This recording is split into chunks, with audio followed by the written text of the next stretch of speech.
Sosok Gus Alam, anggota DPR RI PKB, meninggal dunia usai kecelakaan maut di Pemalang. Anggota DPR RI dari fraksi Partai Kebangkitan Bangsa, PKB, Alamuddin Dimyati Rais atau yang akrab disapa Gus Alam, meninggal dunia pada Selasa, 6 Mei 2025, pagi. Kepastian kabar duka ini disampaikan oleh kerabat dekat almarhum, Ali Nahdodin.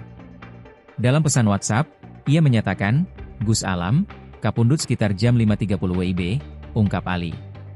Jenazah Gus Alam saat ini masih berada di Rumah Sakit Budi Rahayu, Pekalongan, Jawa Tengah. Ali menambahkan, masih di rumah sakit. Ketua DPRD Kabupaten Kendal, Mahfud Sodik, menyampaikan belasungkawa mendalam atas kepergian Gus Alam. Ia mengenang Gus Alam sebagai figur yang berpengaruh dalam perjalanan politik PKB, terutama di daerah asalnya.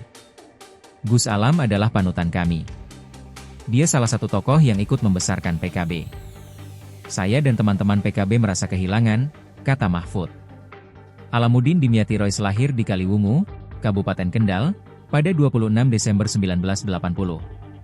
Ia merupakan putra dari almarhum KH Dimyati Rais, ulama karismatik dan pengasuh pondok pesantren Al-Fadlu Wal Fadilah Kendal.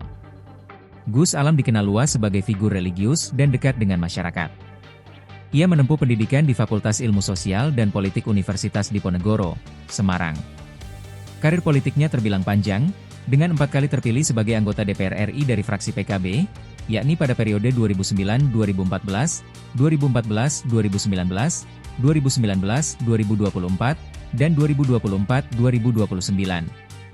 Pada 2017, ia mendirikan Pondok Pesantren Al-Fadlu Wal Fadilah II di Srogo Sidorejo, Kecamatan Patebon, Kendal, dan menjadi pengasuh di sana. Gus Alam juga sempat menjabat sebagai Sekretaris Dewan Syuro DPW PKB Jawa Tengah dan Wakil Ketua Garda Bangsa Jawa Tengah, organisasi kepemudaan di bawah naungan PKB. Download Tribun X sekarang, menghadirkan lokal menjadi Indonesia.